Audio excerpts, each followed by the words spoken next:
Okay, I'm back. I had to reboot the whole entire computer just to get that recording button to start working again. But it is recording. Thank you, everybody, for your patience and persistence of sticking with me through all of that. I literally had two computers trying to get logged on, whichever one could get me back the fastest. So, welcome, everybody. It's a winter solstice 2024. It's actually hard to believe, actually, that the year is almost completed, right? So we've like completed um, the spring equinox and the summer solstice and the fall equinox, and now here we are at the winter solstice, and the completion of what is normally in natural time and in ancient systems of timekeeping considered to be a time period of a new year, a new beginning. It's one of the ancient New Year's time celebrations, the winter solstice, which is what we're at right now. I'm Reverend Anna Jones. For those of you who are new, welcome. You probably found me through either my Reverend Anna Jones Facebook page or through my Archangel Michael and Legion of Light Facebook page. And you can, I'm not going to say that much about myself. I'm going to basically be kind of telling a little bit here about the solstice, introducing the work that we're going to be doing with Archangel Michael tonight, the prayer and ceremony we're going to do with the candle lighting tonight. That's going to pretty much be the intro. But I do want to say a few things about the solstice. This new year time period of when we reach the point in the natural time cycle of the earth and the sun, and those alignments that happen between the earth and the sun when it is the darkest night and the time in which the light returns, right? So actually the solstice was early, the exact time of the solstice was earlier today, so the light is already has already started to return. So we didn't do it today. Sometimes I do these on the exact times of the solstice, and other times I do them, at set times like we have today. So yes, and we all will have an opportunity to say hello and to say goodbye and wish each other things at the end. So I'm going to just say hello to you all right now. And for the sake of being able to kind of make this as brief as possible, the intro takes some time. Ask for the chat to not be used until the end. So I'm just going to kind of ask everybody to hold off on putting anything into the chat until the end, when we can make comments and we can even ask questions at the end of everything, say goodbye, that kind of thing. So for the sake of being able to try to shorten this introduction as much as possible. However, we don't want to skip over this introduction because the solstice is this new year, new beginning, new light. Sometimes it was even considered to be the death of the light and the rebirth of the light in certain indigenous traditions. And so it's also a time of rebirth and renewal. We don't feel it as much as maybe sometimes we do in the springtime, but it is because we have reached that point where the days, the nights have been the longest and the days have been the shortest, and that light will continue to get longer and longer as the days and weeks go by. In ancient systems, like to the Celts, some of those ancient systems, this is midwinters, like the beginning of winter tide began at the time of what we call Halloween, the celebration of the cross-quarter point between the halfway of the equinox and the solstice, right? So between the fall equinox and the winter solstice is that halfway point. We celebrate it as Halloween here in the United States. Many ancient celebrations of that, and the ancient Celts saw that as a time period where the energy shifted towards winter, the tide of winter began to come in, and now it's at full peak, right? Like now the full energy of winter has arrived, and so we'll see that full energy of winter arriving now, and it will shift again according to the Celtic tradition. On February the 1st, the halfway point between the winter solstice and the spring equinox, which will start to bring in and usher in springtime. So it's an exciting time of the year. It's a very powerful time of the year. Not only is it solstice for everyone. It's winter solstice for those of us in the northern hemisphere, southern solstice for everyone in the southern hemisphere, summer solstice.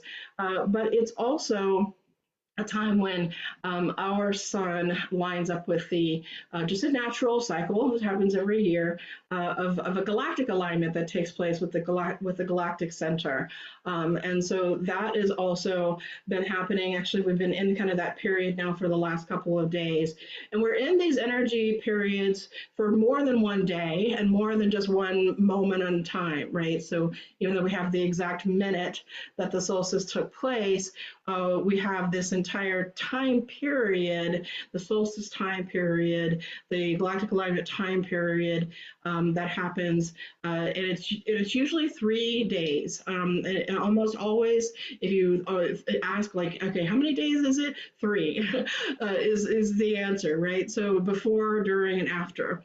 And this is something that's astronomically true. This isn't just astrological information. It's cosmology. It's astronomy that's based on it. In addition to ancient astrology, right? That's the day before, the day of, and the day after. So we're going to be in the solstice energy, that alignment energy, even tomorrow. And that is something that you can still take the opportunity to continue to set intentions, do spiritual practices, do spiritual work. There's a lot of sacred, holy days that happens this time of the year. But of them all, this one is the oldest.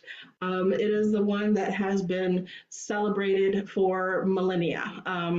For ancient times. A lot of the just the ancient archaeological sites of ancient ruins and temples and places like Stonehenge. There's places all over the world where the ancient peoples had obviously connections to the solstices, the equinoxes, special celestial alignments that they wanted to not just mark, but also ceremonially have as sacred times, right? Have as sacred times.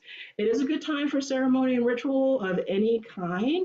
And I thought the easiest kind for us to do tonight together, I did it last year and I really liked it, and I felt like it was just a beautiful, simple ritual that sometimes we leave ritual out of our modern day lives, and it's something that we really shouldn't. Even the simple, small ritual like the lighting of a candle, which we're going to do tonight, the simple, small ritual of a candle lighting with prayer and with intention, offering the fire, offering the light, to the on this day of the return of the light, offering that simple flame of fire of light with our prayer and our intention is a powerful yet simple ritual that anyone can do. And tonight, if you have one, I'll go ahead and make the announcement really quickly, so it'll give you a little bit of time too. I'll have a few more things to say about what we're going to be doing with the angelic transmission tonight.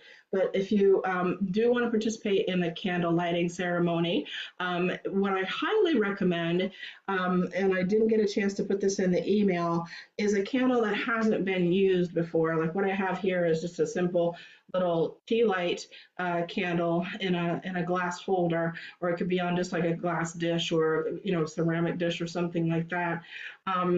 And it hasn't been lit before. The reason for that, now if you don't have one that hasn't been lit before and you want to light one that's previous, that's fine. I'm not saying you can't use one that hasn't been lit before. I'm just saying I recommend using one that hasn't been lit before, kind of as the most ideal. The reason being is then that candle, when you say a prayer and you light a candle, that candle holds that prayer, it holds that intention, and as that candle burns, that prayer is amplified by its light, it's amplified by its energy. It's believed that sometimes that light, that burning, actually releases it, amplifies it, sends it out, and it's, if you have a small little, even a votive size candle, like I have these votive candles, If you have a small size one, it's also most optimal. Again, you don't have to do this, but most optimal to leave it burning, to keep it burning. Now, if you can't do that and you need to like kind of put it out, you can restart it tomorrow, right? So you can light it again, same prayer, or add to the prayers. That works. It's not like it doesn't work. It's not like it won't be as good. It's just this is what I'm suggesting is kind of like the most ideal situation is that you put one prayer at this sacred time, or whatever your prayers or intentions will be, and the kind of the group ones that I'm going to lead us in as well, kind of group prayer that I'm going to lead us in. And simple, it can be simple, it doesn't have to be complex, and light it and then let it burn until it's fully gone. If you're not going to let it burn tonight, I'm going to encourage you to relight it until it fully has, right? What you don't want to do is then just let that candle sit around. You don't want that candle to just kind of sit around and never fully completely burn, or never fully get completely used, because again, it is believed that the light, the energy is in the candle, and it's being released with the fire, with the light that's coming that's coming off of it as it's burning, right? So, all right, so you can gather that up in a simple matches, or just a simple lighter of some kind. To be able to light it with, so you can just have it handy for when we get to that point, because I do want to share a few things about this transmission we're going to be doing tonight.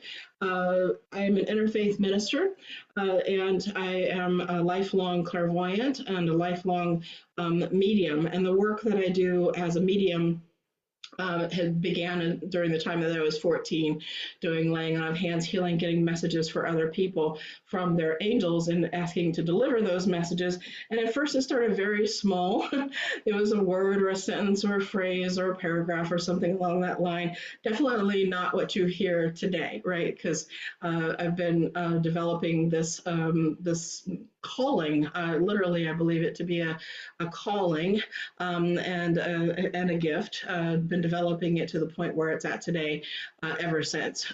So that's 57 now, and that's 43 years that I've been receiving messages from the angelic realm and being asked to deliver them to other people. But before that, there's never been a time in my life in which I've never felt the angel's presence.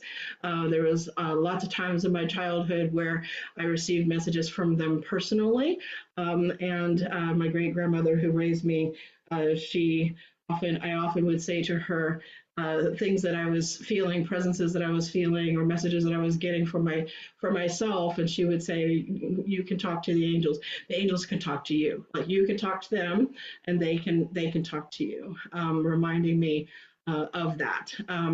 And believing very much that that's what I was experiencing. So there's never been a time in my life in which I haven't really felt or known of their presence, right? Felt or known of their presence. So I'm grateful to have developed this ability and gift and calling into a whole part of my ministry work. There's three major parts to my ministry work and one whole section of my energy work. There's my healing ministry, and then there's my what I call the Sacred Heart Ministry, which the Angelic Ministry has been circling and cycling into with my retreats and workshops and things that I teach and facilitate. But then there's the Angelic Ministry, the aspect of being able to serve the calling of the angels, whatever they're calling me to do, and whatever they're asking me to do. And for a very long time, Archangel Michael, since the early 1990s, has asked me to be a channel for him. He's not the only angel or spirit guide or guardian or master that I have channeled. I've channeled many. Being an angel medium and trance channel is not the only thing that I do, but it is a very important part of what I do. And with Archangel Michael, he's not the only one, right? But Archangel Michael has repeatedly asked me to be a channel for him. And he asks me to do these global transmissions. because people say, well, how do you know Archangel Michael is even going to come? First of all, when we invoke him, and they're giving me an invocation that we're going to be using tonight. And it's an invocation that'll work for invoking his presence, not just for me, but for all of us. And the whole idea is there's also a global transmission. So he describes it as being able to invoke his presence for everyone, whether they know about this happening or anything like that, just like for all of the earth and for all on the earth, because he's an archangel that works with all of us. He's an archangel that works with every being on the earth, every person on the earth, and he's very unbiased for that reason. Let's remember when we're talking about the angels, especially angels as powerful as Archangel Michael, but all angels actually, when we're talking about them, let's remember also that we're talking about beings that precede any of the world religions. This is something that I'm very aware of as an interfaith minister, is that the information about the angels may be coming to us from the world religions that we currently have, but these beings are from the time of all creation, right? They are of preceding long before even any of us. They precede any thus of anything that we've created, including any of the spiritual traditions or world religions that we've created. So we're talking about ancient beings of light, and when we're talking about Archangel Michael, we're not talking about. So I think it's always important to be able to kind of think of who Archangel Michael is. We're not talking about somebody who is limited like we are by a physical form or a physical body. We're limited in our time and space where, at least for the most vast majority of us, we can only be in one place at one time, and that's our reality, that's our experience. But the angels, that's not necessarily the case. They have an energetic waveform, as well as a very particular, specific way that they can manifest. The best way the angels describe to me to understand how they're able to be everywhere and at the same time working with us individually, like Archangel Michael is going to be tonight, is to understand the nature of them as light beings, and the nature of light is both particle and wave. And to understand the particle wave phenomena of light, to understand how they can be simultaneously everywhere, that's the wave, and yet very specifically, manifesting to each one of us individually, actually. In fact, the prayer process I'm going to be leading us in after we do our candle lighting, that invokes Archangel Michael, not just again for me, but for you also, and for us all, right?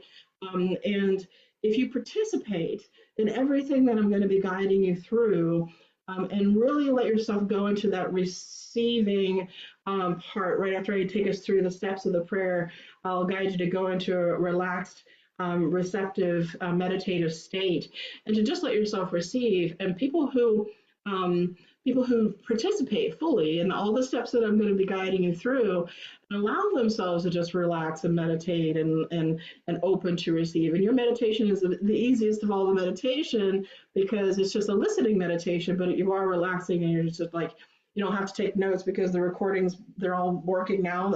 I'm double checking to make sure that they are. Yes, it looks like everything is working on the video and the backup audio. So the recordings will be the notes. There's no need for you to take notes right now. Just let yourself receive. And a lot of people have described to me, I get emails even afterwards of people saying they had like a direct personal experience with Archangel Michael. They either felt his energy or felt his presence during the time, or they felt like he was speaking directly to them, even though he's speaking to all of us, right? And it may mean something different to all of us. So it's very amazing, actually. I'm always in awe of it. I'm always in awe of the process. I'm in awe of the angels.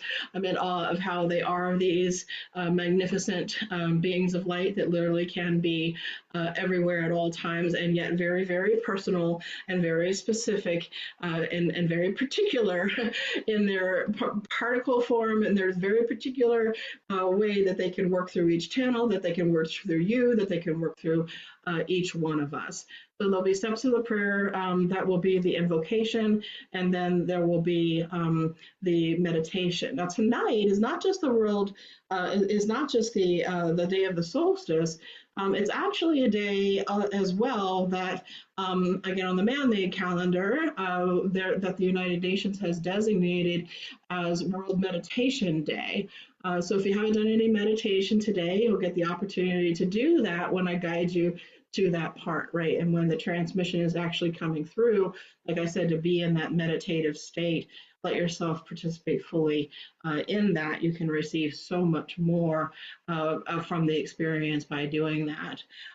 So that's amazing that we're on this day of the solstice, that we're here on the day of the I think it's the first one, actually. I'm not sure if it's the first one, but it's the first time I've heard of it being on the solstice. The United Nations Day of Meditation. And so there have been people meditating all over the world because of the solstice anyway. So it's always good, I think, to put, if you're going to create such a day, to put it on a day where there is something going on that facilitates prayer and ceremony ritual anyway, meditation. So the prayers are asking and what we're putting out there and what we're calling in. And then the meditation, it allows us to receive. Remember, this is always really important about meditation, is the meditation puts us into that relaxed, open, meditative state for us to receive. So that's the prayer process. Some of it we're going to use. I'll kind of tell you a little bit more about it.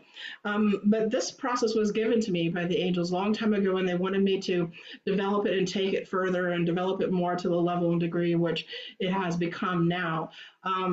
And they told me that if I always use this process, that it would always work, and that it won't just work for me, it'll even work for other people. So I'm happy to always share it with other people, include it in the video. I think it's very important to have it in the video and in the recordings.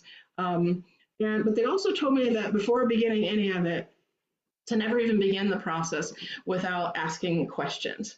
If I were doing a personal one-on-one private angel spirit guide reading for you, it would be your angels that would channel through, and it would be your questions. We would talk about those questions in the beginning.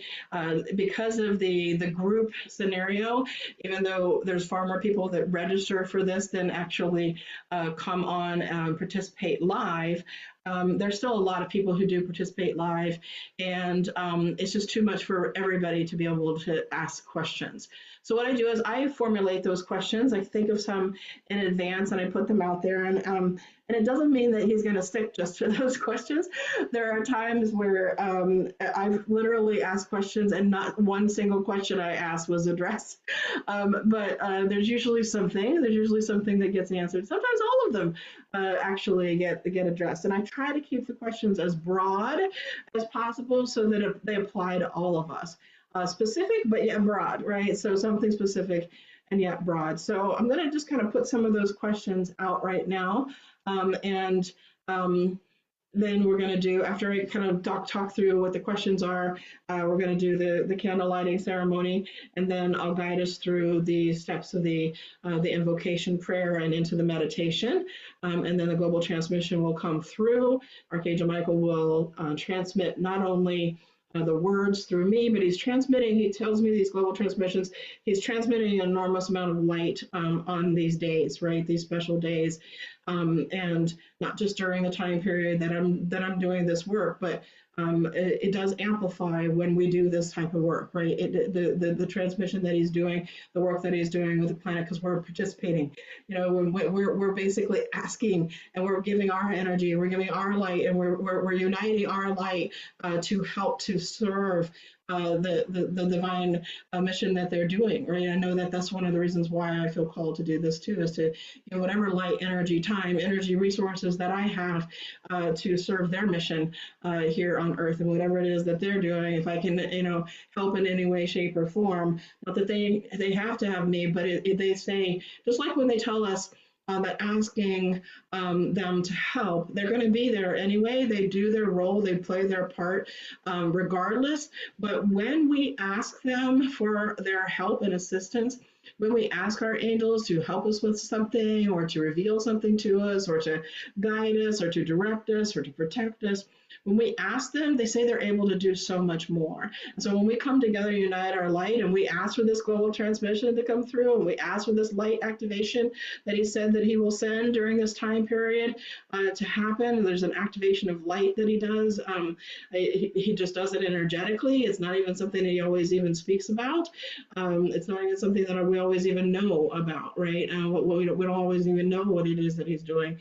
He says that there's an activation of light that he's doing just because we're asking, we're uniting our light, uniting our energy, and we are asking for this to come in. So it's very powerful, that act of asking individually as well as in group setting. So let me go back to the questions.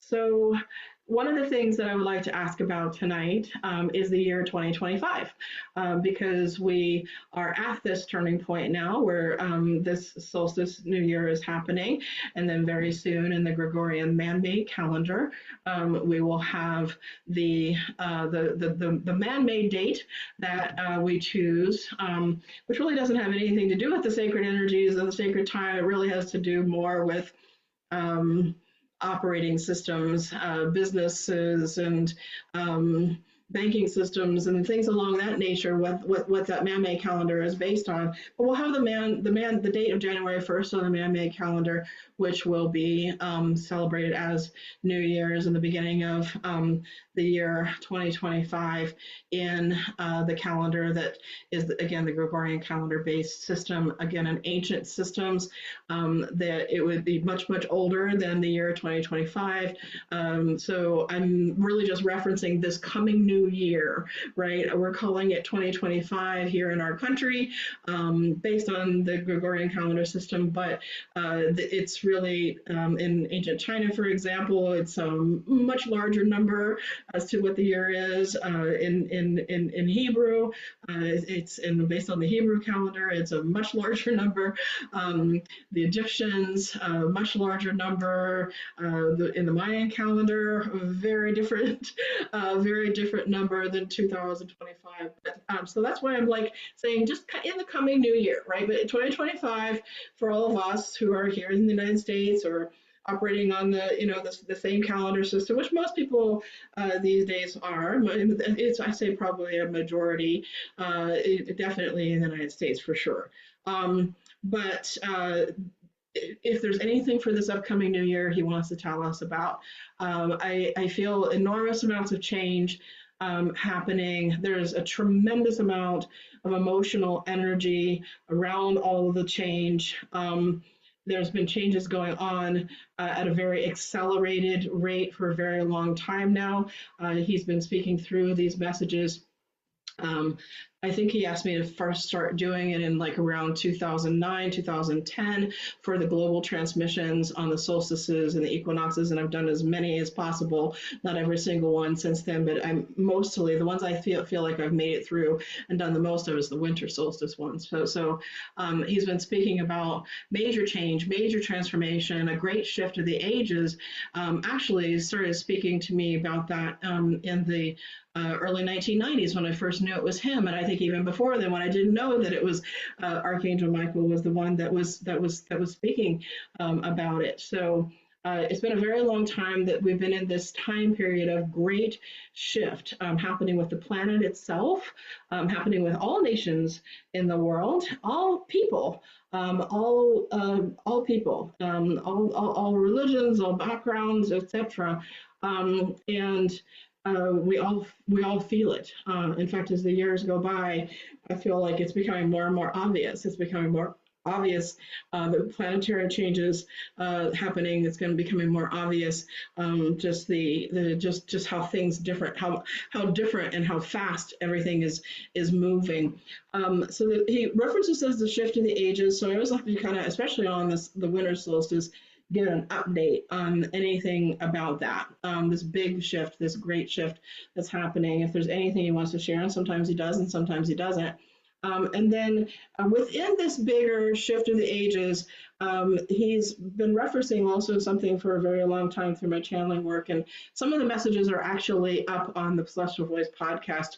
Some of the more recent messages that he's given, which is on my website, annajonesonline.com, and also is available on YouTube. It has its own page on YouTube, the Celestial Voice podcast page, and the Celestial Voice podcast on annajonesonline.com, and also the Celestial Voice podcast on iTunes. So currently the podcast is available in 3 locations for you to go listen to this recording, which will be posted within a few days. It won't be posted tomorrow, but it'll be posted within a few days from now. This recording will be posted up in the podcast, and there's other previous messages posted up in the podcast. And some of these changes that he refers to as a part of this greater shift, he references and has called for, again, years now, the quickening. That's what his term is, the quickening. And it's the accelerated pace of it all. So it's not just there's the great shift of the ages, which is kind of this bigger shift that everything and everyone is undergoing. The planet itself is undergoing this bigger transformation, ultimate transcendence, ascendance, etc., that the planet is going through and is going to continue to go through, like long beyond this next coming year and long beyond the next year after that, and then long beyond, yes, I mean, the way he's indicated, the longer, bigger shift of the ages, long beyond even our lifetimes, right? We're just going to kind of like this really accelerated time of it, which is what he talks about, the quickening, how fast it seems to be moving and transforming. So I would like to also give him the opportunity to say anything more that he wants about the quickening. And one of the reasons why I'm asking is because in clairaudient messages that I receive from him, dreams that I've been receiving from him recently, he's been asking me to put together a small series of transcripts of messages on this subject, of the shift of the ages, and primarily, though, the subject of the quickening and things changing at a very, very rapid pace. And this is one of those times that he wants this information put together. And so it will be a New Year's gift that I'll be sending out to all of you around the time period of, January 1st or shortly thereafter, the first few days of the new year of January. I will be sending out a PDF. It's only going to be in PDF form. It's not going to be in print book form, like my Keeping Your Heart Open book and my Teachings of Archangel Michael book. Both of those are in print form. So it'll be available through PDF only, but it'll be free. He wants it to be a free PDF ebook, kind of like a mini book. It won't even maybe be a full-length book, but many in the fact that it might be, shorter than the average size of just kind of your average book. But it'll be whatever these messages is that he's been guiding me to on the subject of the quickening that he wants published and he wants put out there, and he wants them put together, because sometimes hearing about it here and there, piecemealing it, can be confusing. It's like, oh, well, I've heard him talk about that, and even for myself, right? Because I don't always remember all these messages either. I'm in a deep meditative trance state. I'm a deep meditative trance medium. So I'm in a deep meditative trance state, and I don't remember everything that comes through because of that, right? So I have to, listen to it and go through the transcripts myself. So if there's anything further he wants to say on the subject of this next coming year, the great shift that we're all in and participating in, and he describes as co-creating, we're co-creating it.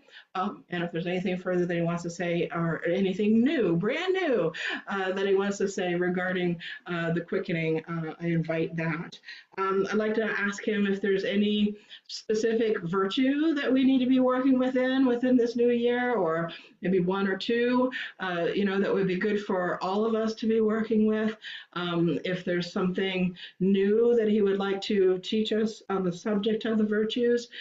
This has been coming through a lot of messages from Archangel Michael in the equinoxes and the solstices for the last few years now, at least since 2019 is when he first started speaking about it.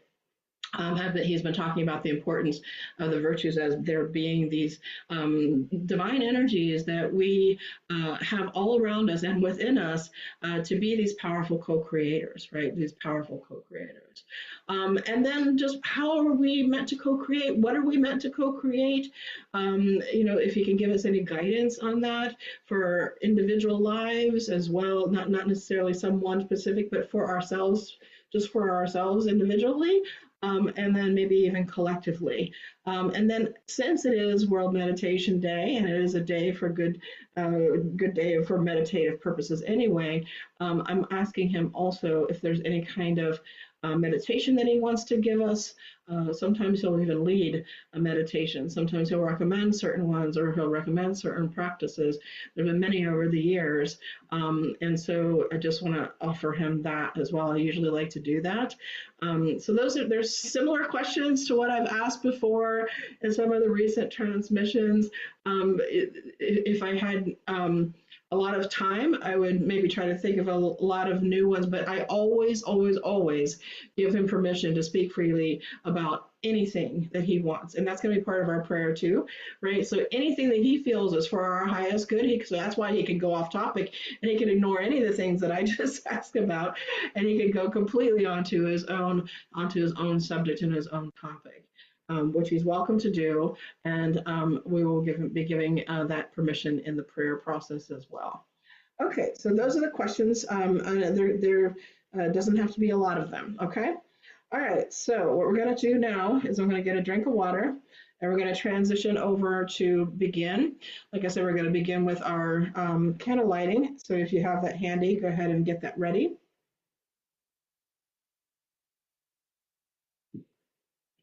What we're going to do is we're going to hold the candle in one hand if possible. If you got it in a bigger candle holder and you can't, that's fine. You can put your, if you got it on a bigger candle holder, you can put your hand maybe on the candle, and you can just hold it in your hand or put your hand on it. This kind of helps you transfer your energy into it. And then just hold whatever you're going to use, matches or lighter or something, in the other hand. And right now, we're going to hold it or hold our hands on it or over it. You can also put your hands over the candle. And we're going to close our eyes.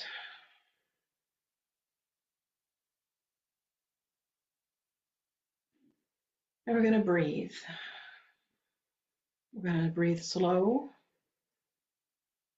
And we're going to breathe relaxed.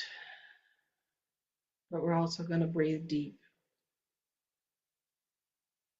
Breathing slow and deep and relaxed.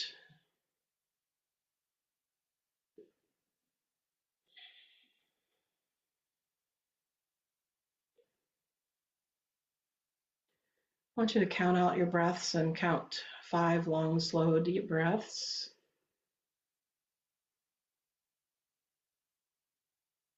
And as you do that, I want you to just let go of all of the thoughts from the day. Just release everything else and come fully present into this moment.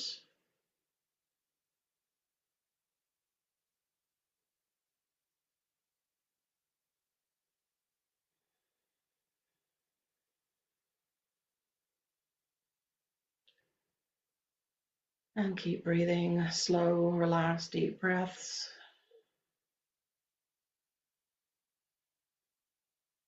And I want you to focus on connecting with your heart, with your breath.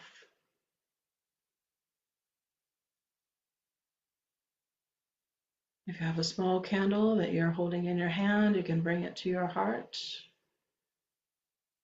Otherwise, if your hand's over or holding the candle, just breathe and connect in with your heart.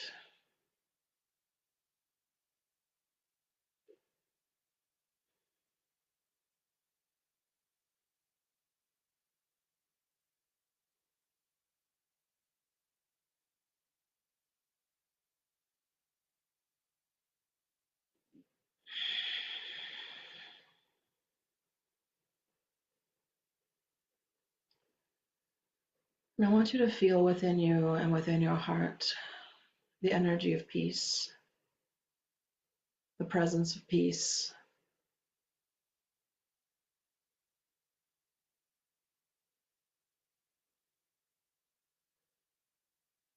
We're going to focus now on prayers for peace. Let's begin with personal, individual ones. So holding your hands over the candle or on the candle, or holding the candle at your heart. To stay connected with your breath, with your heart, and pray whatever prayers for peace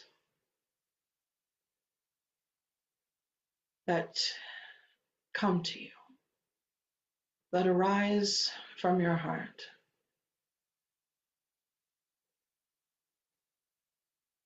Whatever personal prayers for peace that you want to have in your life. Perhaps a more peaceful mind, a more peaceful schedule. Whatever is there, whatever first comes to you. Just send out those prayers for peace in your personal life right now.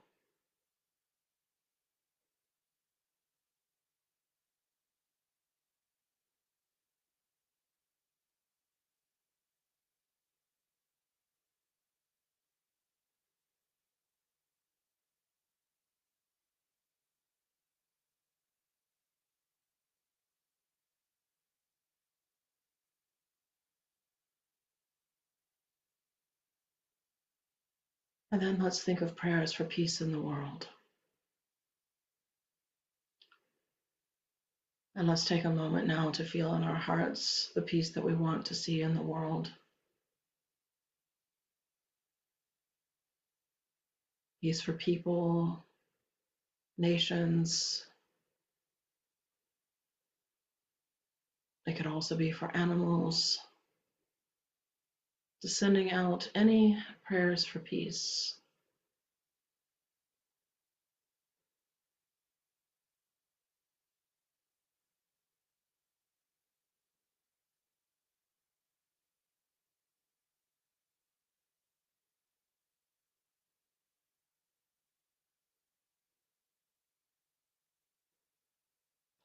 And the next prayers are going to be for illumination, for enlightenment, for us to awaken further and to be more illuminated and enlightened in our consciousness, in our spiritual destiny and purpose and mission. So take a moment now for your personal prayers, for your personal enlightenment, for your personal spiritual illumination, and focus on sending those prayers out at this time.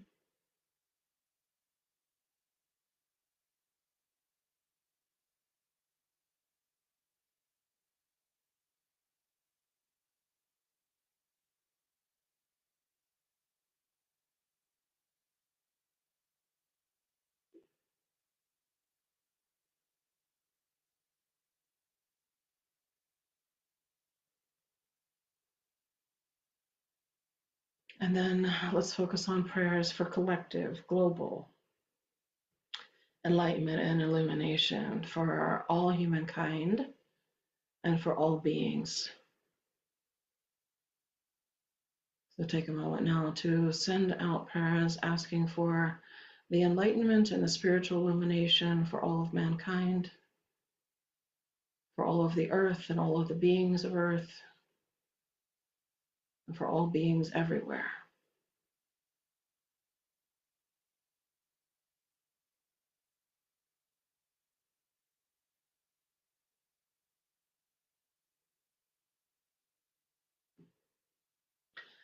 And then we hold out our candle and we use our matches or our lighter to light our candle, sending those prayers out, bringing in this light, adding it and combining it with our light,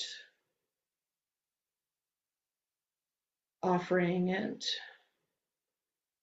to the light that is the great light, the great source of all love, of all life.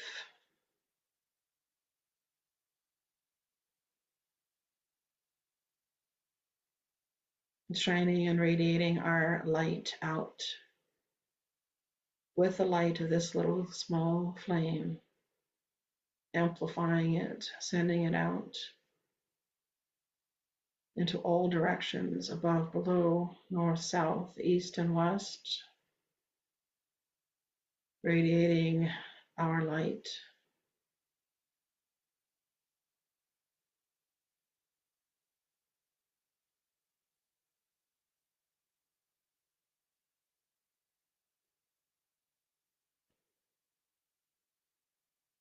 And so it is. Together we affirm, and so it is.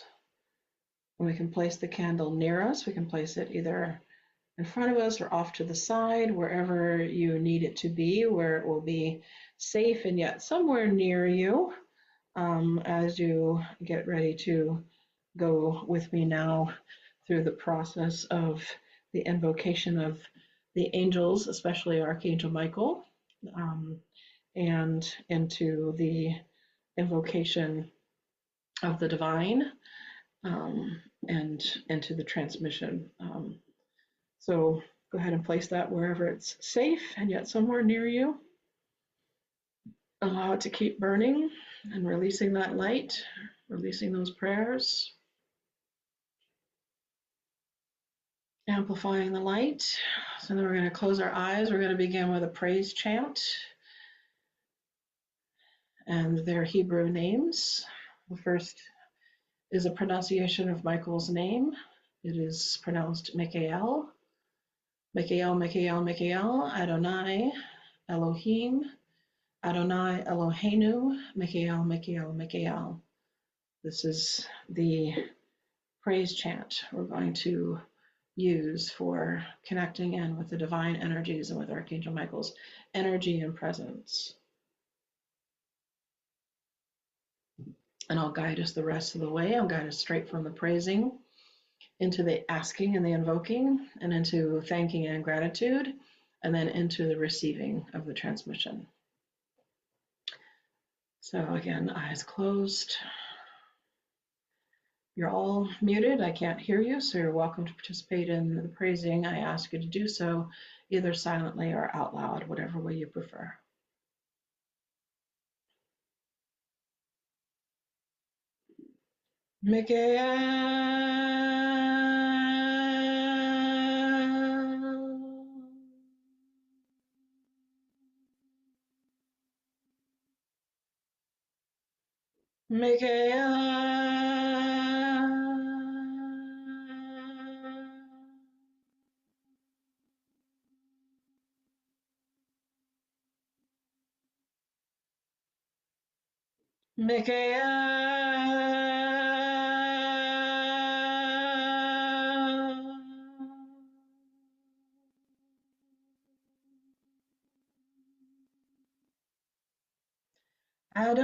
Adonai, Elohim, Adonai, Eloheinu, Michael, Michael, Michael.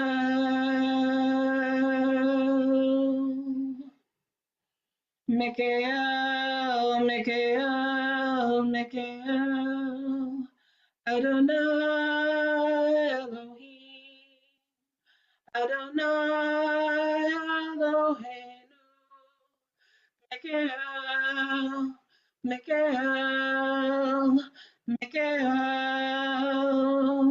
Michael, Michael, Michael, Adonai, Elohim, Adonai, Eloheinu, Michael, Michael, Michael,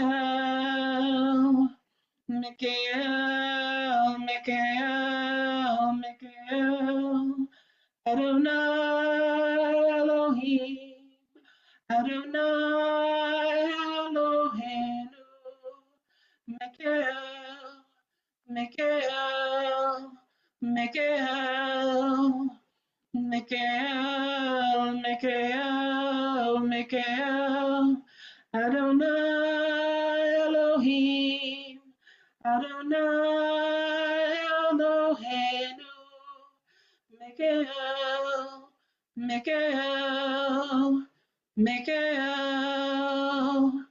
Michael, Michael, Michael, Adonai Elohim, Adonai Eloheinu, Michael, Michael, Michael.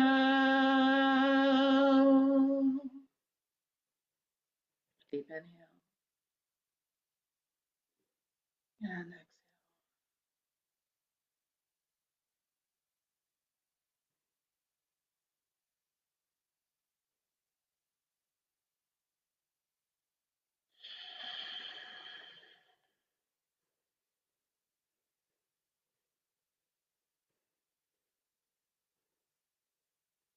And now I'm going to guide us into the asking and the invocation.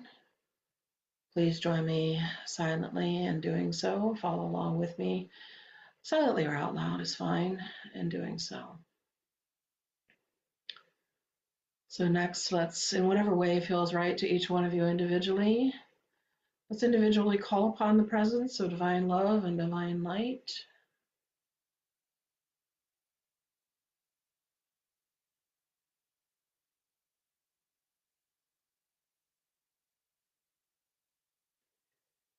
And then next, let's individually ask to be protected and connected by divine love and divine light.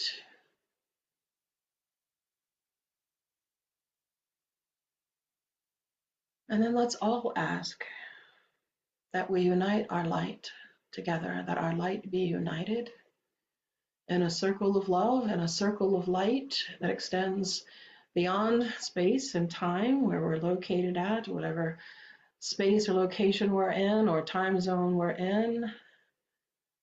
Just ask that our light radiate out in unity and connectedness with the divine light in a circle of love and light for the benefit of all.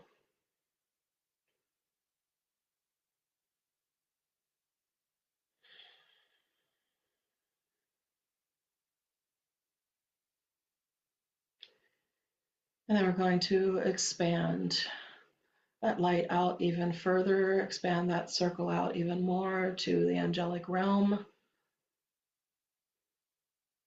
Open our circle to the angelic realm and call upon all of us silently or out loud by name, Archangel Michael. Ask him to enter our circle of love and light, to be fully present with us all.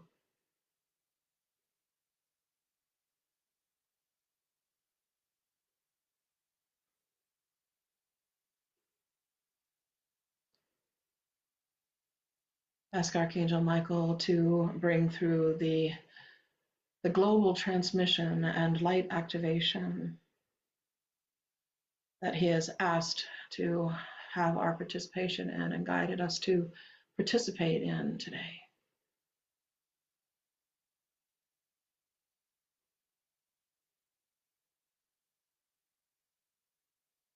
And specifically ask Archangel Michael to hear any and all of the questions that I have verbalized and put forward on our behalf, and to give us any answers or insights or guidance that he wants to give on these questions, on these topics.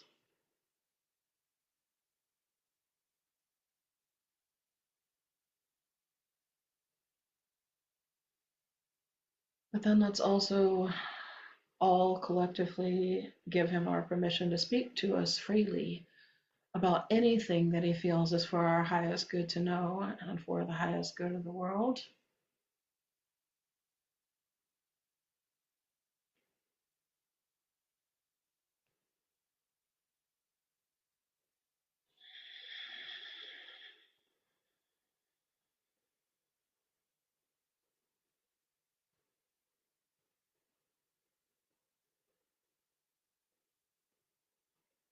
And then we're going to move into the gratitude portion of the prayer. And first, we're going to send out a silent prayer of gratitude. Or you can do it out loud, that's fine. Just a prayer of gratitude for Archangel Michael, for all of who he is and all of what he does in our individual lives, as well as collectively for us and for all on the earth. Sending out our gratitude prayer to Archangel Michael,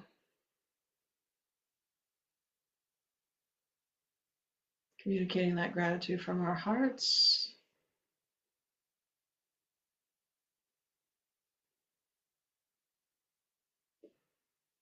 And then the next part of the gratitude prayer is to send directly our gratitude directly to the divine for all of the blessing of life, the blessing of life itself, for the blessing of the light and the return of light on this time of the winter solstice, for this life and this journey through time and space, together and individually, and to send out any blessings of gratitude and prayers of gratitude for all the blessings that are in your life and that are in all of our lives.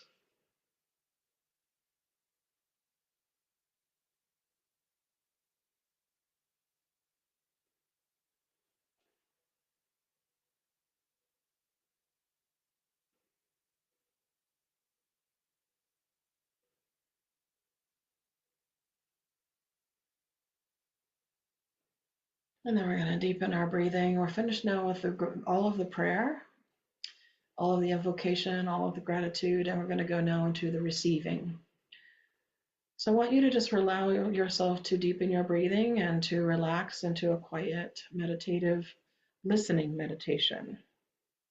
Just closing your eyes, relaxing, listening, receiving. I'm going to go deeper now into my silent meditation until the next words that'll be coming through will be my voice being used for them, but it'll be Archangel Michael's message coming through.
It is with all of my love and all of my light that I come forth at this time,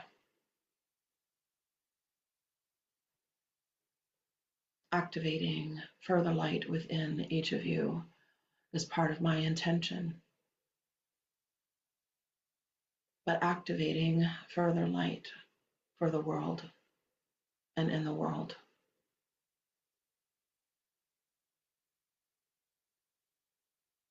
Is a major part of my intention and the role that I play in serving all, helping all, loving all, protecting all.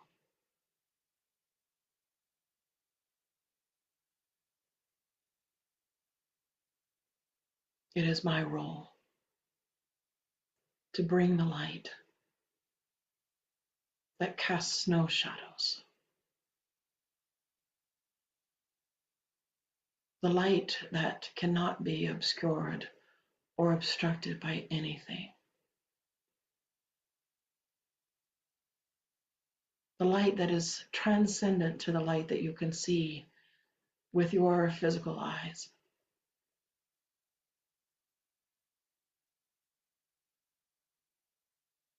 Worldly light is limited in comparison to the divine light.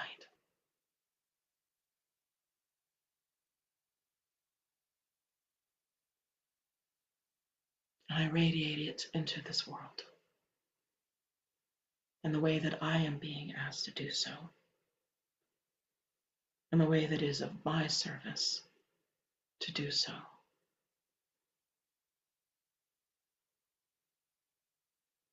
And while I activate it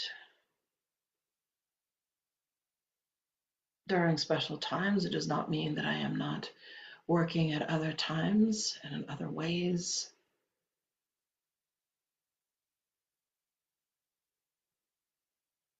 But where there is alignment,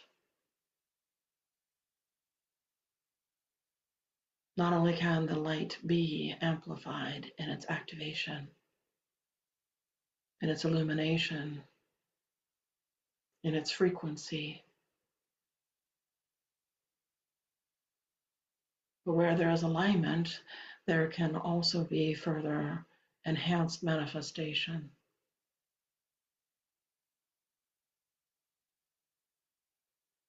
And all that the light manifests as and does.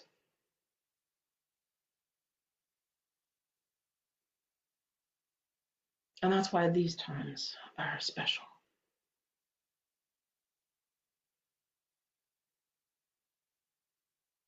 You all feel the pull of the sun,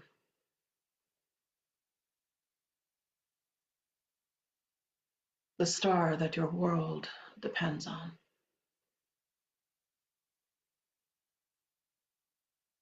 That gives off the solar light that is necessary for your life and for all life in your world.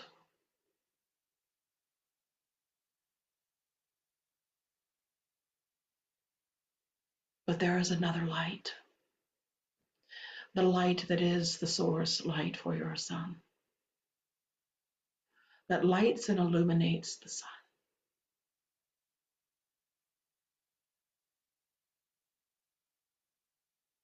The divine light that casts no shadows. The light of your sun interacts with matter. It is coming from a star that is of the material energy, giving off what is necessary for all material energy to come into form and for all material life to exist. But as it interacts with matter, as it interacts with electromagnetism, as it interacts with some of the other forces of the material world, a shadow is cast. A shadow is formed. That shadow is not the absence of the light. It is not the void of the light. It is not some place or something where the light is missing. It is only temporarily being absorbed and temporarily being obscured or obstructed. And that is what is creating what you call night.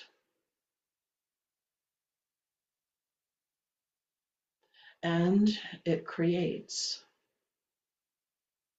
not only the shadow that casts the night and the experience of night that you all have on Earth,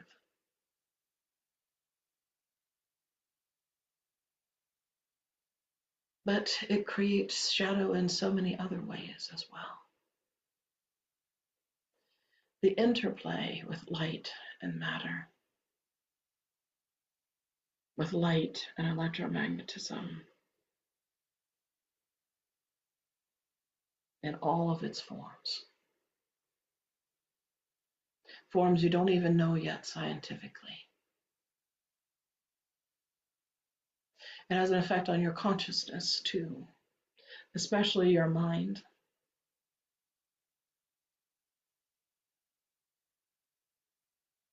And your mind tends to think very much in terms of light and shadow, black and white.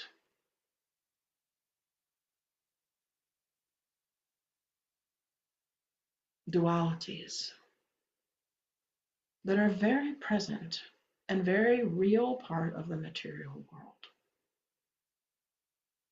A very real part of your experience in the material world.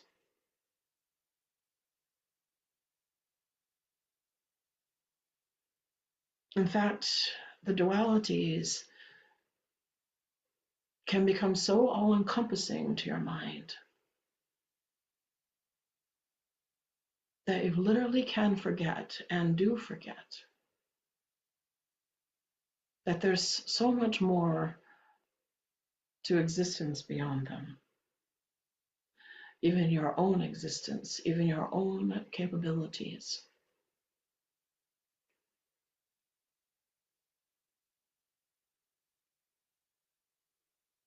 When two polarities get out of balance and polarized in extreme ways, when two dualities get out of balance and polarized in extreme ways in your minds, in your emotions, in your mental energy field, your emotional energy field, it affects very much the energy all around you, because you are all part of a collective energy field. You're not separate from one another. As those dualities may make you think and perceive.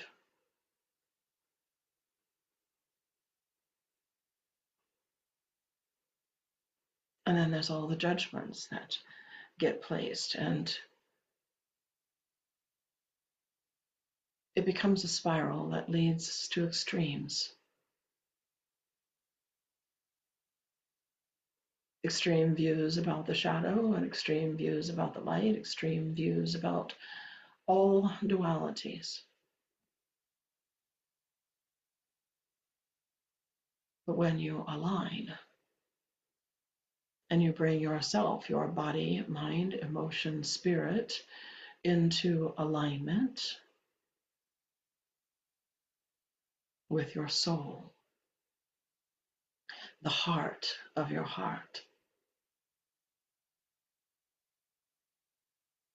the part of you that is transcendent, that is in the world and simultaneously transcendent to it.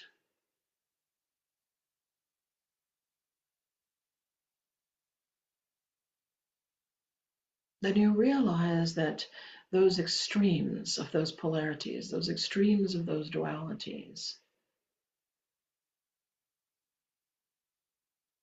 they are not serving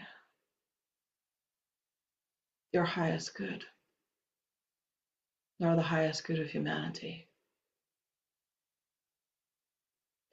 However, all things, no matter where you go with your thoughts, no matter where you go with your emotions, no matter how one goes to one extreme or the other, even taking one emotion and taking it into deep depths, not all depths lead to extremes or extremes that are out of balance. And anywhere where there are extremes that get pushed and throw off the balance, and I want you to hear me on this, there is a system of universal laws. There is a system, a universal homeostasis, so to speak, like your body has a homeostasis to bring it back into balance, to heal itself. That is present. And you have to align with that and remember that. But even if you forget it, it's still present. All the universal laws will bring things back into alignment. If something moves off into one extreme or the other, that creates a dramatic imbalance. And that is the nature of where you are at right now in the global planetary phenomena that I have been referring to through the transmissions I've been bringing through this channel and through others as the quickening. You are in a period where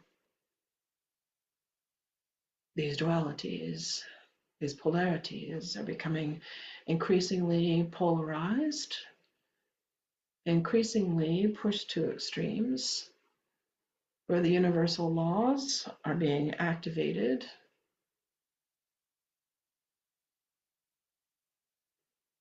for the homeostasis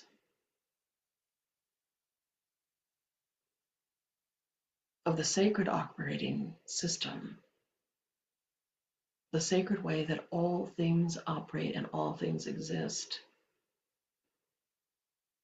within the greater spiritual reality that your material lives exist within, is all kicking in, so to speak, rising. The word we like to think of it and use quite regularly is rising.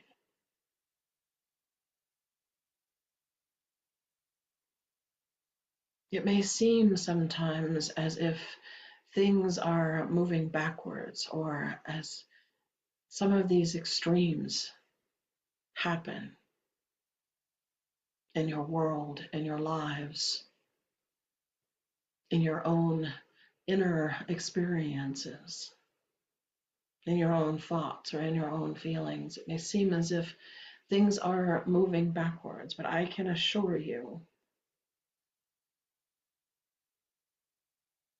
that even that which does pull you back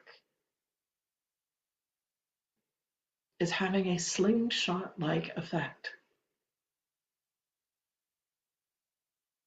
or a bow and arrow type like effect. It doesn't mean that there's no forward motion happening or that there's no advancement taking place when extremes are manifesting.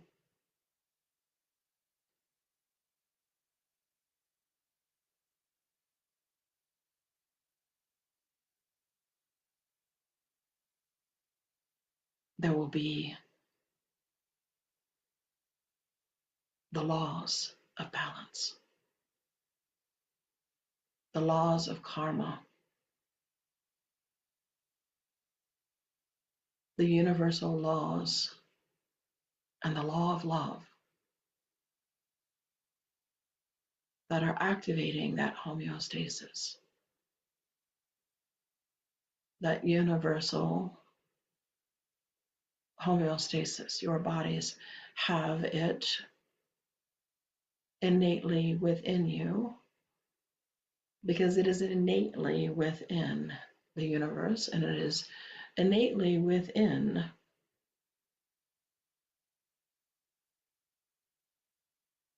the universal matrix of life.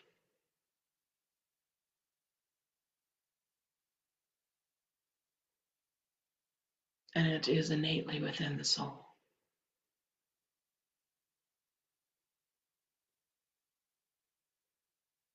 The soul that is who you are.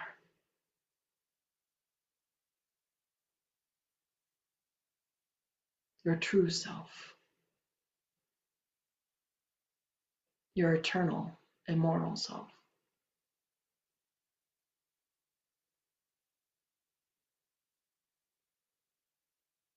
That is never hurt or harmed by anything in the material world.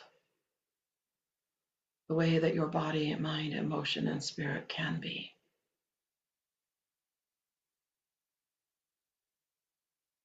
Because while it is present, your true self, your soul self, engaged in living and being and in this incarnated form, it is simultaneously transcendent and is already knowing the ascendant state that you seek and pulling you there, guiding you there.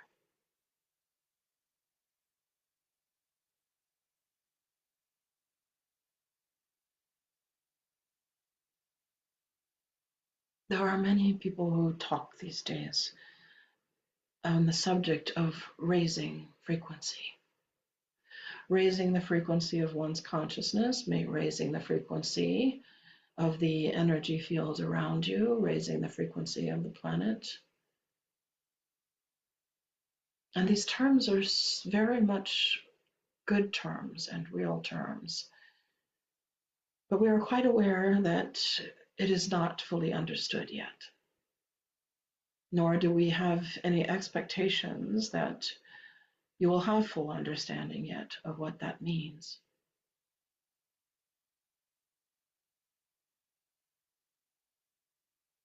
There are some accurate understandings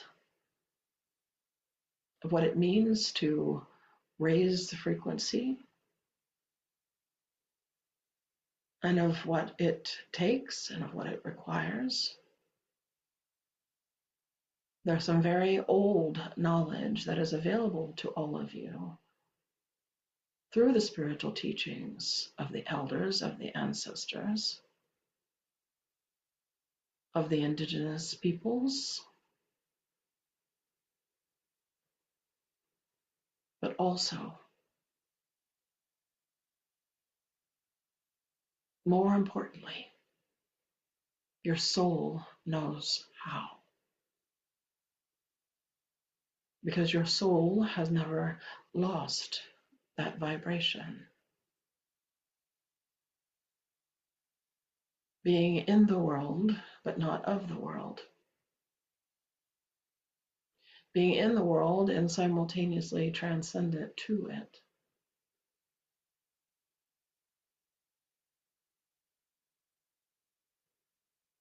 Having the experience of the ascendant experience. The soul knows.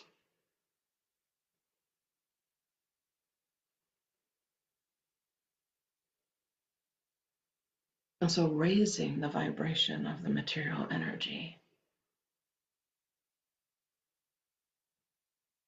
in any duality, even in the darkest shadow,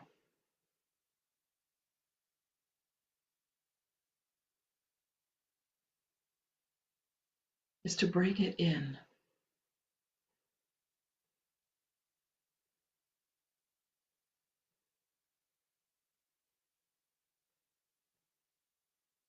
Your soul is brilliant, radiant light, brilliant, radiant love.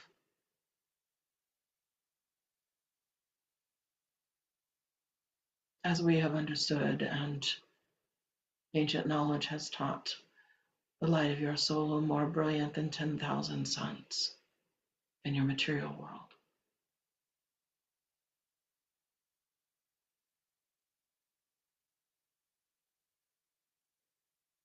To raise the vibration of the planet, you bring that which already is even more into your consciousness, even more. It's not a process of getting out. Ascension is not a process of escaping or denying or suppressing or getting out of something or somewhere.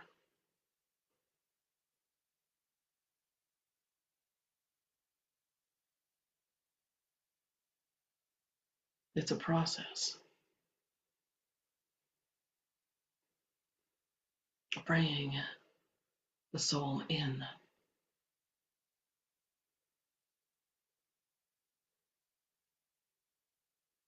The reconnection with the source energy and the soul source energy and the soul energy. And remembering it's who you are.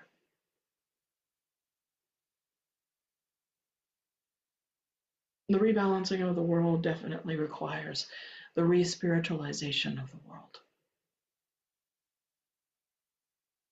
Does this mean everybody has to believe the same thing? Absolutely not.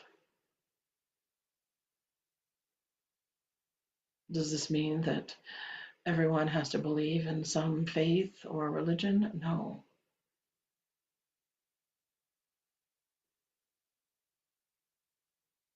Does this mean that people should be forced to think or feel or believe or act the same? No. That is the opposite. It is the opposite. For those things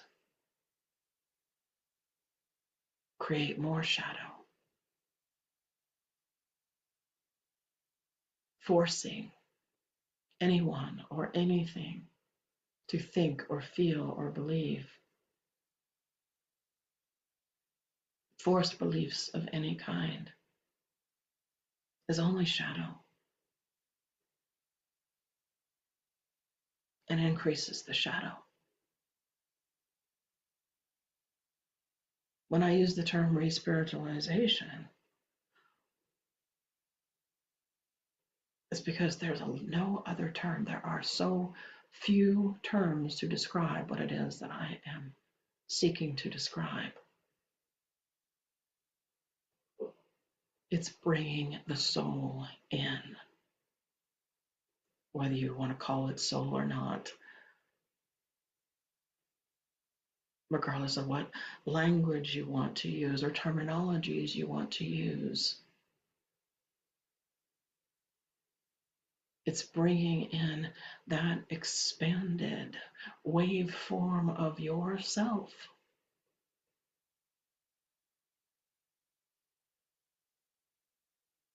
Fully into your thoughts, fully into your emotions,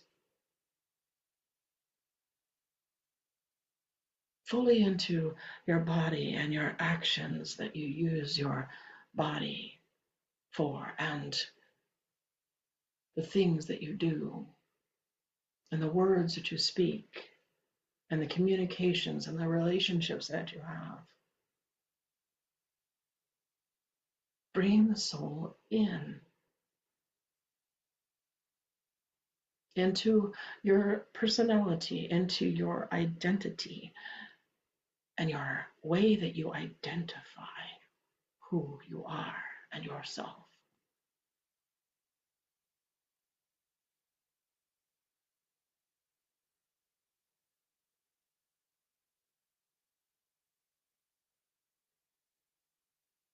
Most of the time, your comfort zones take you, and dualities and polarization and extremism that has happened in the mind and the ego being too strong and too controlled, too much in control, I should say, too controlling is a better term. These extreme things that happen with your ego, liking to believe that it is your identity, or that the roles that you play in the world are your identities, or the relationships that you have, they are your identities. They are not. None of these things are your identity. Or that your gifts or that your personality traits are your identity, or that the archetypal gifts that you carry, even on the soul level, that they are the source of your identity.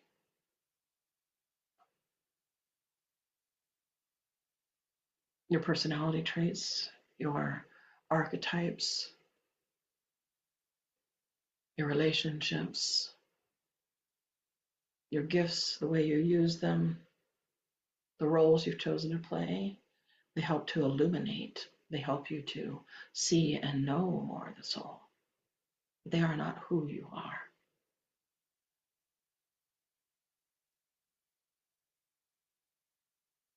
The energy from all of them comes from the true identity.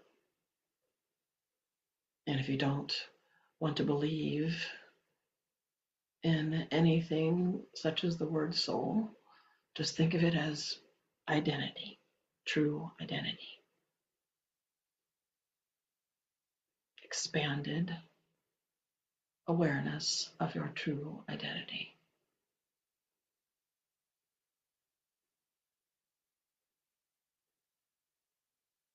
And when you come into this expanded awareness of your true identity, and it is how you identify yourself, it is who and where and what and from where in which you speak and act and serve and live and do,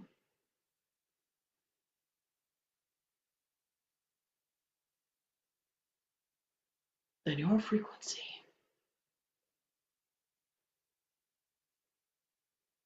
has been permanently lifted, elevated.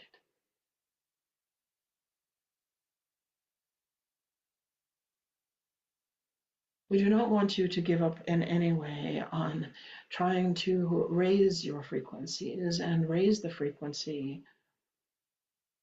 of your relationships and your interactions and your dialogues, your communication. These are very important.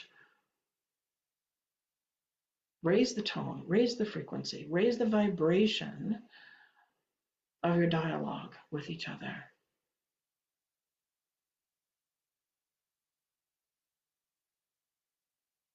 And don't lose heart.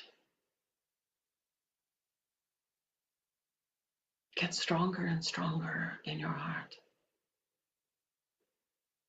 This channel has asked a question about the coming year. There is amplified light work being done by myself, by many others in the angelic realm. There's amplified light work being done by Yeshua and many others.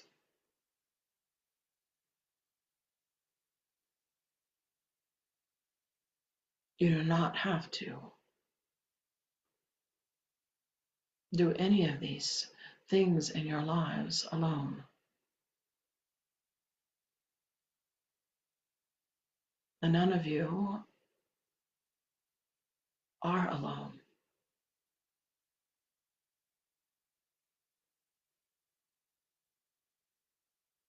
The divine energy is ever present, whether you believe it or not. Whether you want to understand it in spiritual terminologies or scientific terminologies, that doesn't matter to us. What matters is that you understand that the energy is ever present.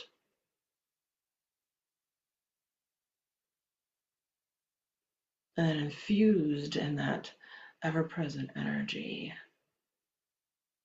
are all the virtuous qualities and traits, are the energies of all of the virtues.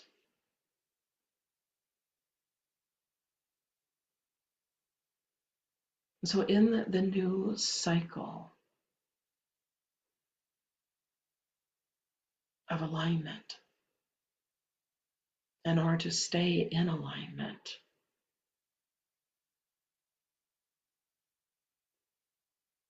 to bring the light of the soul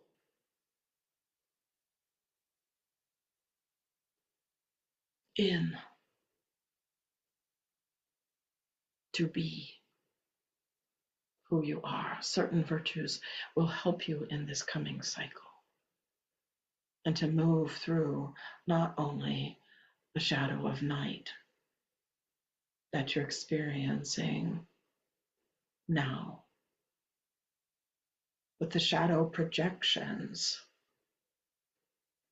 and the shadow manifestations that many of you will be experiencing, and that so many are a part of co-creating, whether they know it or not, whether they realize it or not. And because you truly are all one, you're not the same, but you are individual and indivisible. You are one with each other. On some level, the shadow projections that you've all co-created,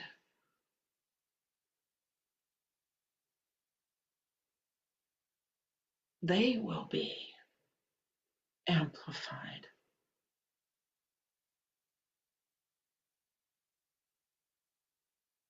But do not retreat.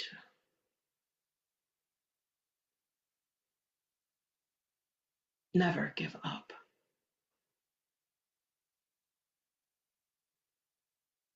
There's the virtue of surrender, and it absolutely is a spiritual practice I'm speaking of, not anything else, not a worldly practice. I'm not saying to surrender it to anyone else. I'm not saying to surrender your will ever. I'm saying use your will to surrender to the divine will.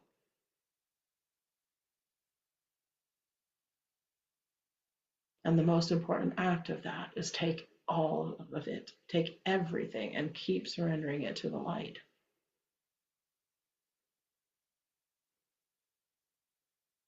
All of the shadow that comes up in your personal life and collectively, take it and offer it into the light, surrender it to the light. If it helps you to do a simple daily candle ritual where you say prayers and affirmations and set intentions to take everything that's personally and collectively manifesting as the shadow in your life and as a shadow in the world, and surrender it all into the light that heals all things.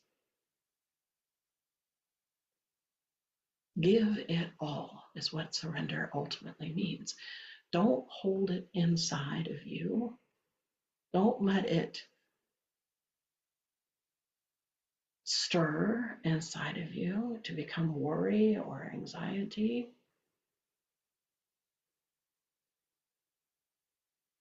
There's always an act. There's always something you can do. With all of the things that you even feel helpless or powerless over, even though you're not powerless ever. But there's times that you feel it. You'll feel helpless sometimes with certain things, at certain stages, at certain points. Sometimes things will make you feel powerless, or maybe it'll come from times in your past in which you have felt that way. But you're not. You always have the power of your will. You always have the power of the imagination. You always have your spiritual power. The power of your soul is so much greater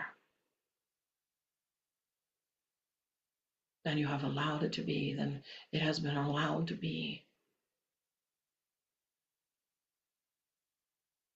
And when you consciously choose as a soul to use your free will and your true will to serve the light and to serve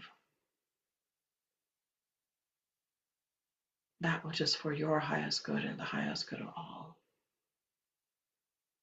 and to manifest all of the blessings that you want to manifest and co-create all of the peace and the prosperity and the love and abundance that you want for everyone. Yes, use the virtues. They are your powers to co-create with. No one can take them from you. You can choose not to use them, but no one can take them from you. No one.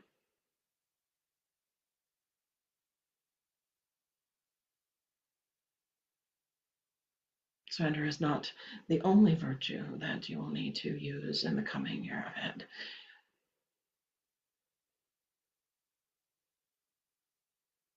And even if you only do a simple candle ritual sometimes when you need to surrender a lot, adding something symbolic to it can be very helpful, can make it easier to do.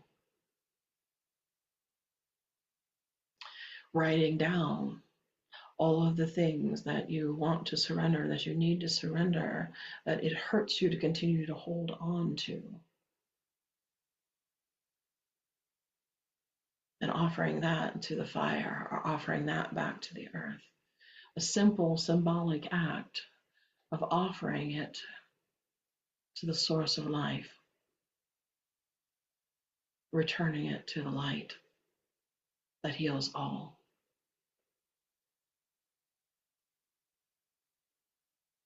That transcends all, that protects all, that guides you all into the love that knows no bounds. Taking all of the things that come up in your shadow, all the fears, the worries, the anxieties,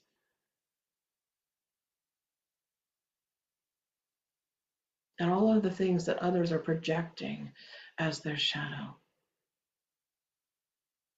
literally projecting right now in ways more powerful than humankind has ever been able to reach.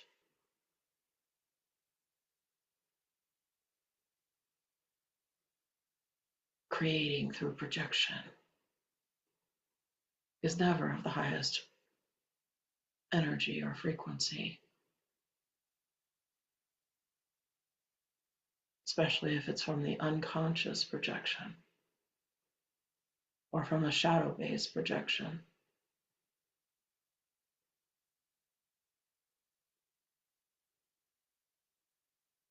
Projection can have its role and its proper use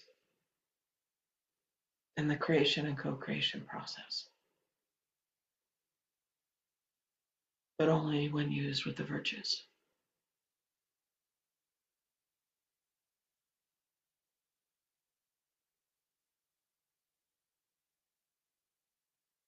For the year coming up,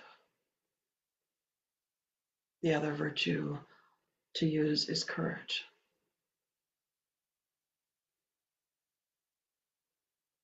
The strength and fortitude of your soul, of the heart of your heart, the strength of your heart,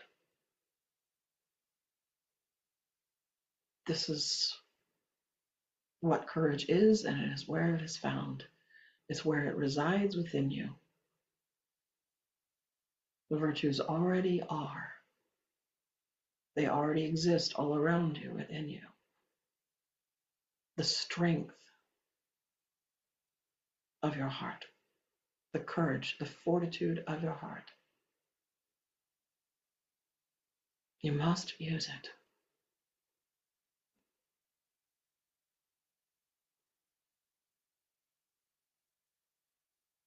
To strongly, boldly be who you are. Shine and radiate the light, the love, no matter what. And co-create a new vision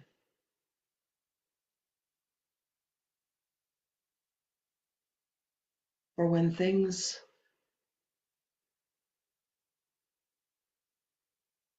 come to an end, there's always a new beginning. When one door or window closes, another one always opens. These things are not just trite sayings, they are true wisdom.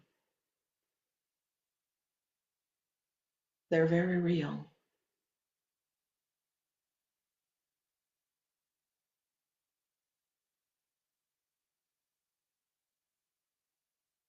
And the last virtue that I will speak of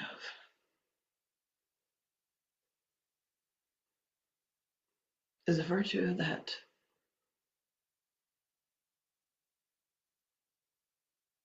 you must never lose, ever.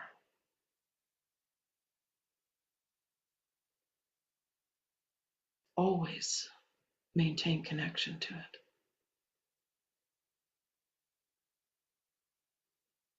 And that is the virtue of hope.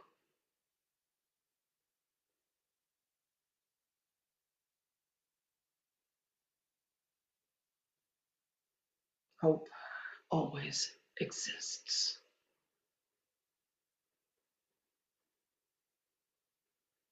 Because you live, you are incarnated. You are these eternal souls of the infinite realm and of the infinite existence, having a finite experience in a finite world and a finite experience, which can sometimes make you very much feel like there is no hope. The soul is the source of the hope.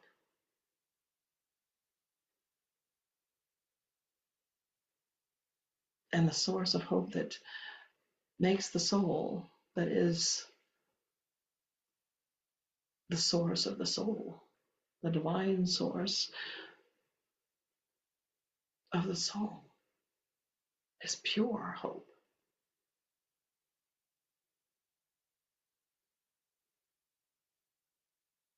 Pure, unconditional, all-encompassing hope.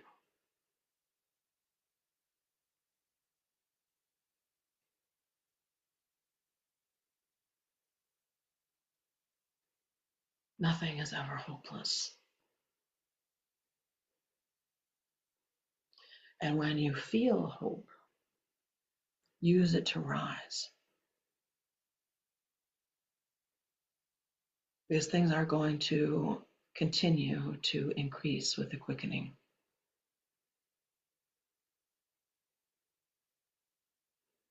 The quickening is an acceleration in and of itself that is a natural occurring, spiritual occurring phenomena.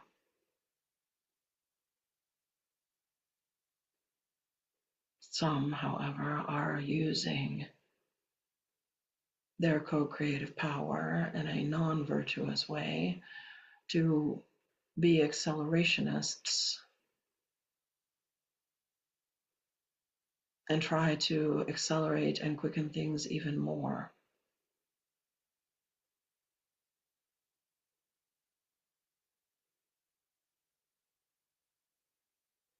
The accelerationists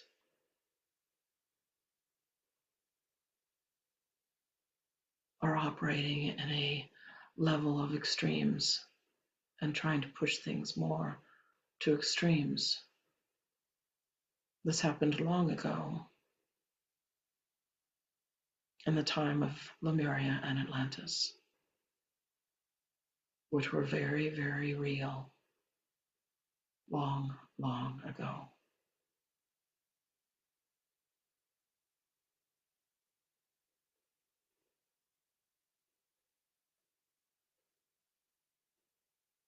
But the way to counteract all of that, because those who serve and use their energies in this extreme way as accelerationist,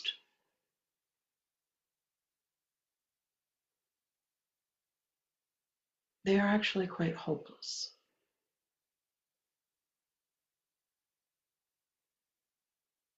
They're actually co-creating from a place that is very hopeless,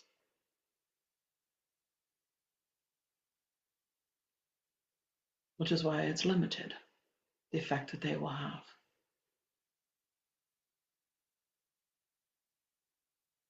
But those who create and co-create with hope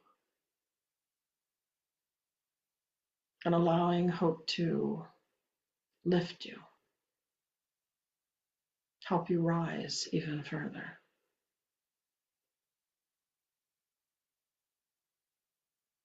You will be the true luminaries, emissaries, birthers of the new that is coming and that is being co-created.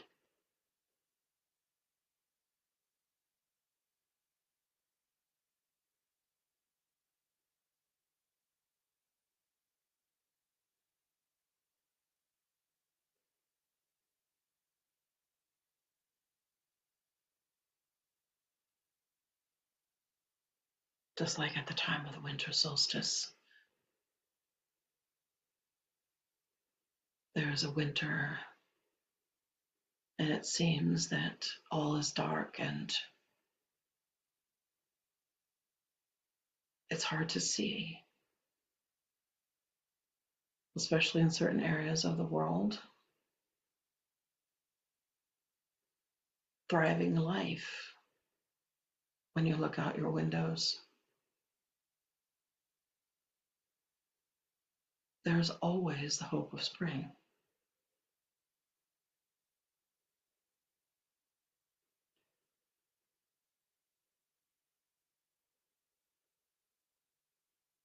This is a winter age you are all living in. Not just this next year.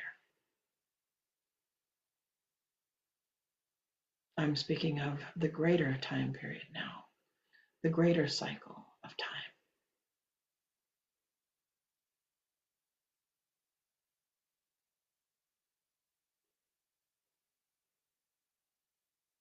But when you use the virtues,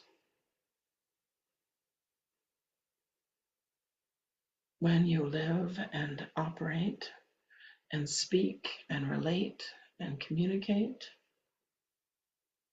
through the sacred co-creative power of the virtues in a way that is truly aligned, selfless, and yet empowered.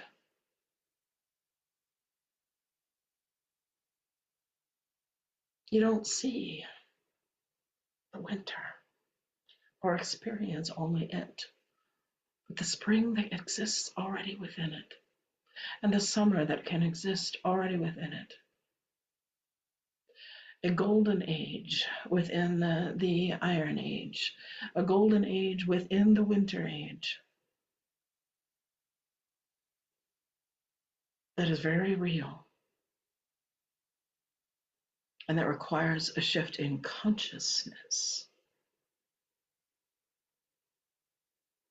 It doesn't require battle. in order to see or live or be in the golden age.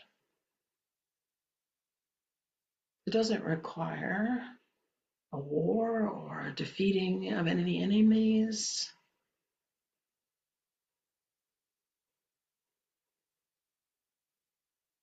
It doesn't require control and controlling anyone or anything other than your own mind.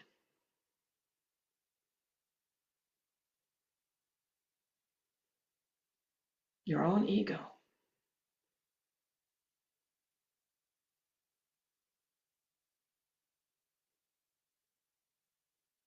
The golden age within the iron age.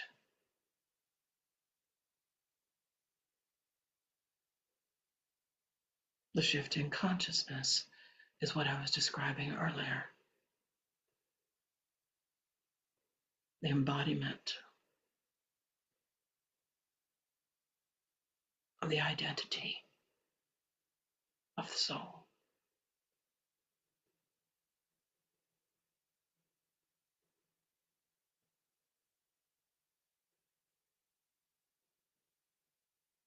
Hope is knowing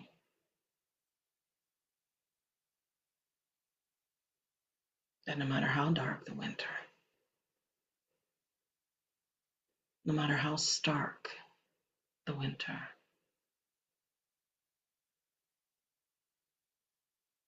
spring is already there.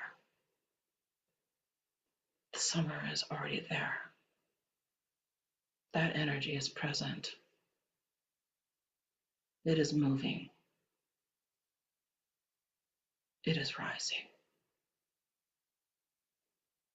On this winter solstice, when I speak this message, the darkest of the night of your solar sun and the shadow that it casts across your northern hemisphere, the light is already rising. It is already moving.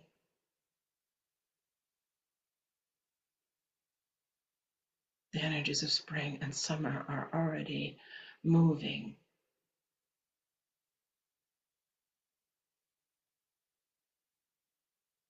Hope allows you to shift your focus. Doesn't mean that winter no longer is or that winter no longer exists. I'm not talking about being unrealistic or overly optimistic. Both of those are extremes.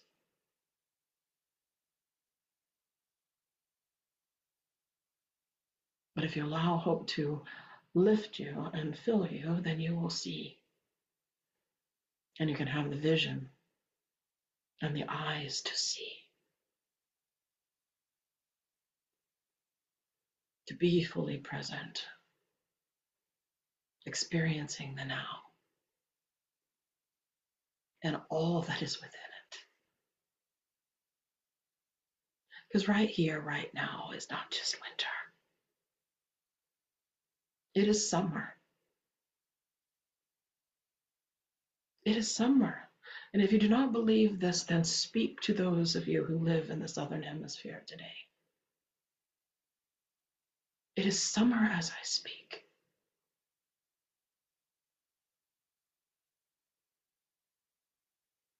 And within all of those, within the winter, within the summer, are also the energies of spring and fall. They are all already there in the now.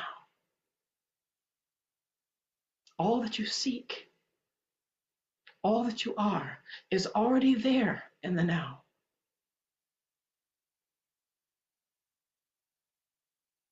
And hope can help you to rise and see with the eyes to see, with the heart to see, with the vision to see.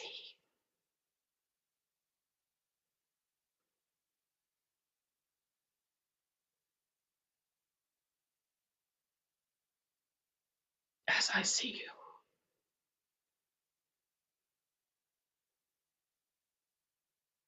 as we all see you.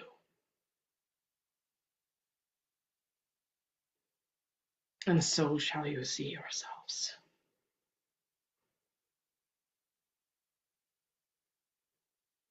And forever shall it be.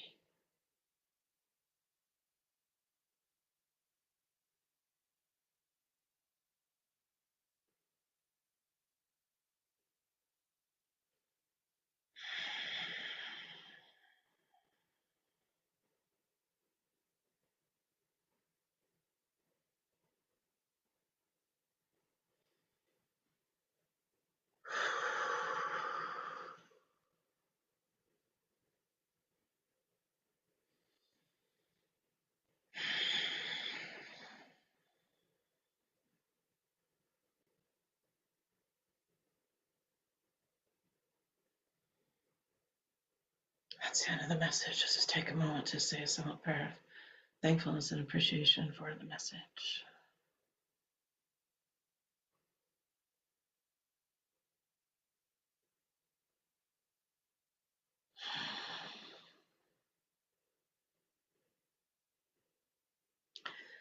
And the process that I was given is to bring it back full circle, back to praise again. But for this praise, I'm just going to do Adonai Elohim by itself a couple of times. So you can join me in doing that. Adonai Elohim, Adonai Elohim. Adonai Elohim, Adonai Elohim.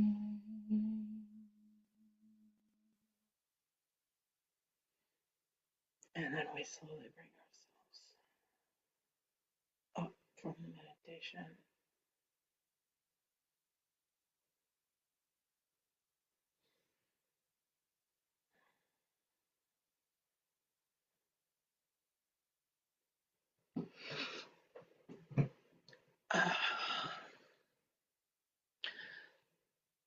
Got brought to tears on that end of that message, but it wasn't my emotional reaction.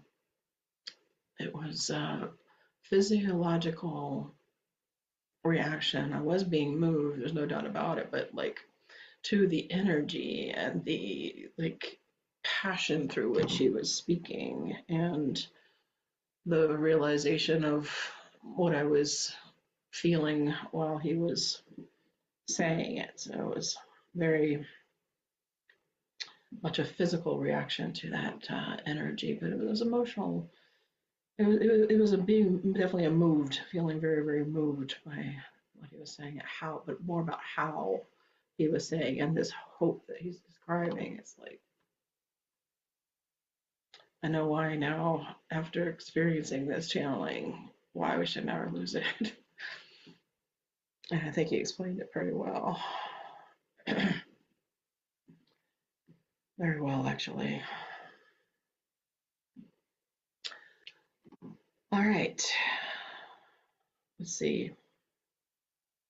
Sometimes I have a hard time talking afterwards, and sometimes when it's really, really evoking emotion like that, evoking tears like that, it's hard to speak afterwards. So I don't think I have much more to say, and it was a long message. So what I'll do is I'll let you guys comment now. You can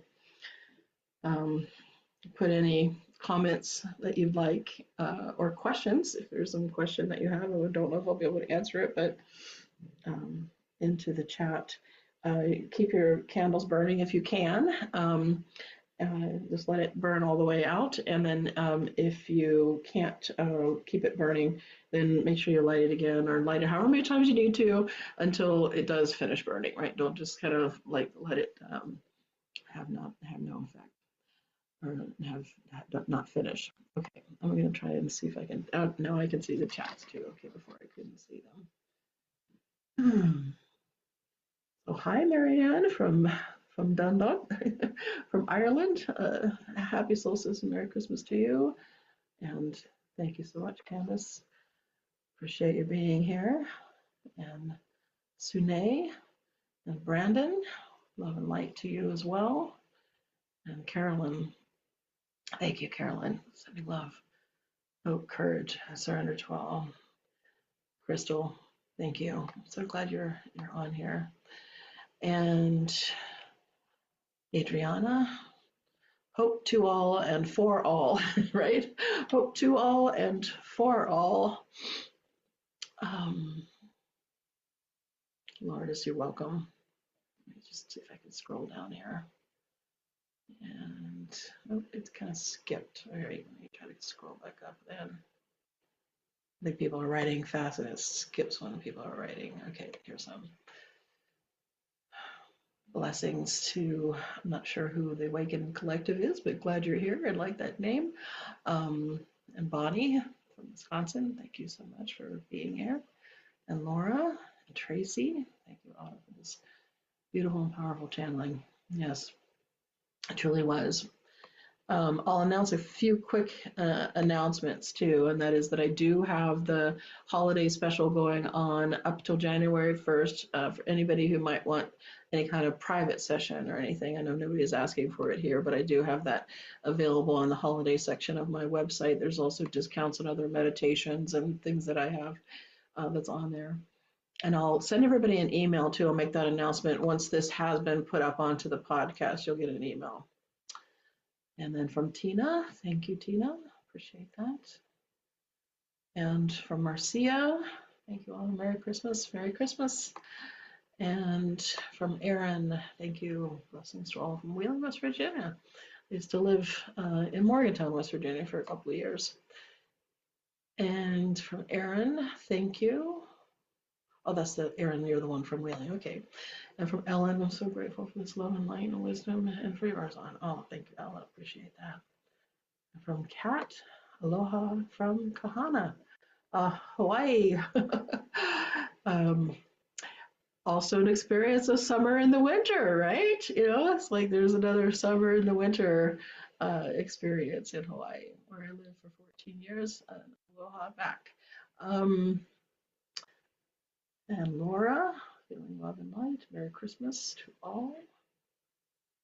And from Tracy.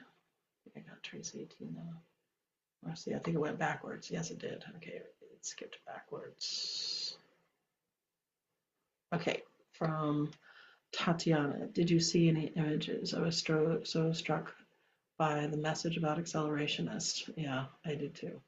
Especially in OpenAI announced a new AI model that meets all known AGI benchmarks. I didn't see any visuals around that, but it sounds like there's something you're intuiting. I'll look forward to talking to you more about that. So, yeah, interesting. I did get a sense. I mean, it seems like it was people, but yeah, I'll meditate on it more and see if there was anything that was coming to me during the time that he was speaking about that. But I'll talk to you more about that, Tatiana. Okay, it's from Sunes. Thank you, Archangel Michael, for your guidance and protection for me and my daughter. Let me just quickly, I need to stop the recording here too, because